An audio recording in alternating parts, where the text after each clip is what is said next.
Welcome back to Move Smart USA. Today we're diving into one of America's most heated housing battles, rent control. For over a century, rent control has sparked fierce debates, protests, and policy changes in cities across the country. Mention it to landlords or tenants and you'll see sparks fly. Everyone has an opinion. Is rent control a lifeline for struggling renters or a policy disaster waiting to happen? The debate rages on. So what exactly is rent control, and why does it matter so much? Let's break it down. Okay, before we get any further, let's nail down what we're actually talking about. Rent control is one of those phrases like synergy or artisanal that people use all the time without having a clue what it really means. In its simplest form, rent control refers to government regulations that limit the amount a landlord can charge for rent and the amount they can increase that rent per year. Think of it as a speed limit for your monthly housing payment. Instead of your landlord being able to double your rent overnight just because they feel like it, the law steps in and says, "Whoa there, partner, let's keep this reasonable." Now there are different flavors of this, and this is where it gets complicated. The first and most hardcore version is what experts call first generation or strict rent control. This often involves a rent freeze, where the rent is set at a specific price and can't be raised at all or only by a tiny fixed amount. Crucially, these rules are often tied to the apartment itself, not the tenant. This means that even when a tenant moves out, the new tenant gets the same controlled rent. This is the kind of system that leads to those mythical stories of people inheriting a massive, rent-controlled apartment in Manhattan for the price of a monthly Netflix subscription. But that strict version is now incredibly rare. It's basically the dodo bird of housing policy. What's far more common today is second-generation rent control, often called rent stabilization. This system is more flexible. It doesn't freeze rents, but it limits the annual percentage by which they can be increased, often tying it to the rate of inflation or another economic index. So, your rent can go up, just not by a ludicrous amount. Another key difference is that these laws often allow for vacancy decontrol, meaning once a tenant moves out, the landlord can reset the rent to the current market rate for the next tenant. The whole point of these systems, whether strict or stabilized, is to provide predictability and stability for tenants. In a red-hot housing market where rents can spike by 20 or 30% in a single year, rent stabilization ensures that families aren't suddenly forced to choose between paying their rent and, say, eating food. It's meant to prevent displacement and keep communities intact. However, as we're about to see, the methods for achieving that stability are the source of an enormous, never-ending, and frankly exhausting national argument. It's a policy designed to solve a problem that a lot of people think it actually makes worse. So who are the people banging the drum for rent control? Tenants, housing advocates, community groups. They see it as a crucial tool for survival in an increasingly brutal housing market. Their main argument is simple and powerful: housing stability. A home is not just an asset, it's the bedrock of life. It's where you raise your family, where your kids go to school, where you build a community. When rents skyrocket unpredictably, that foundation is threatened. Rent control, they argue, provides a vital shield against a volatile market. It allows people to stay without the constant fear of being priced out.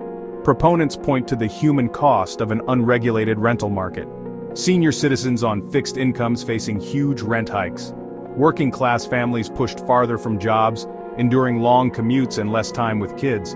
For advocates, rent control is a moral imperative. It's a way to combat economic displacement. It prevents the gutting of diverse, long-standing communities by gentrification. It keeps teachers, firefighters, and artists in the cities they serve. Another key argument, it acts as a check on landlord greed. In tight markets with low vacancy, landlords hold too much power. They can name their price while others wait in line. Rent control helps level the playing field. It still allows fair profit, like increases to cover inflation and maintenance. But it stops price gouging. Now let's flip the coin. If you ask a typical economist, a real estate developer, or a landlord association about rent control, you might want to take a step back, because you're about to get an earful. The overwhelming consensus among economists, and this is rare, economists agree on almost nothing, is that rent control is a deeply flawed policy.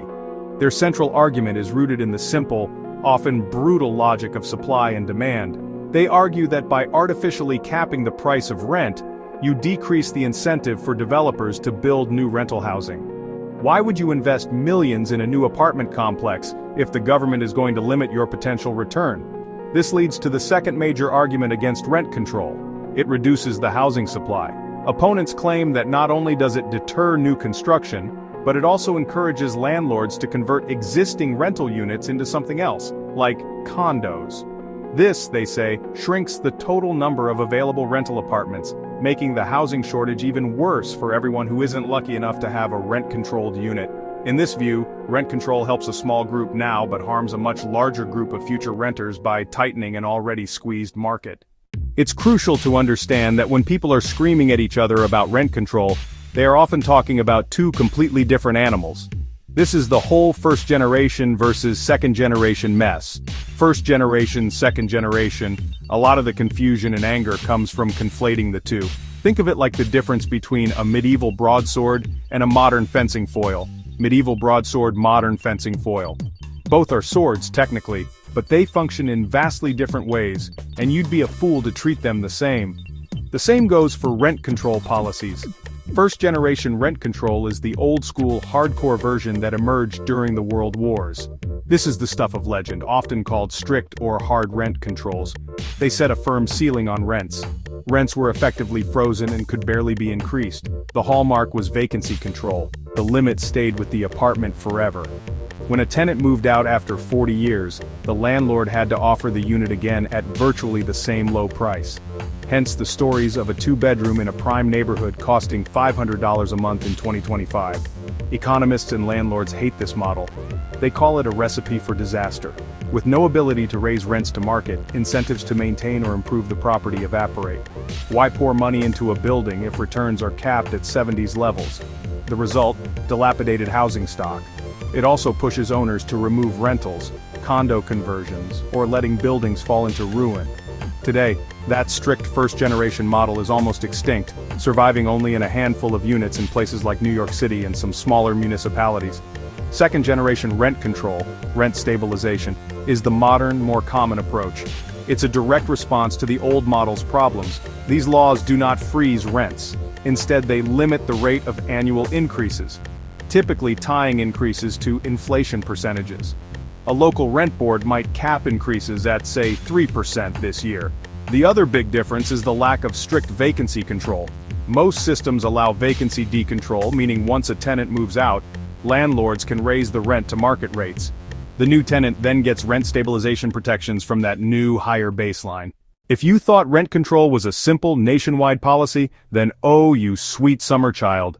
The reality is a confusing, inconsistent patchwork quilt of state and local laws. In fact, the majority of states, 31 of them to be exact, have laws that explicitly ban their cities from enacting any form of rent control.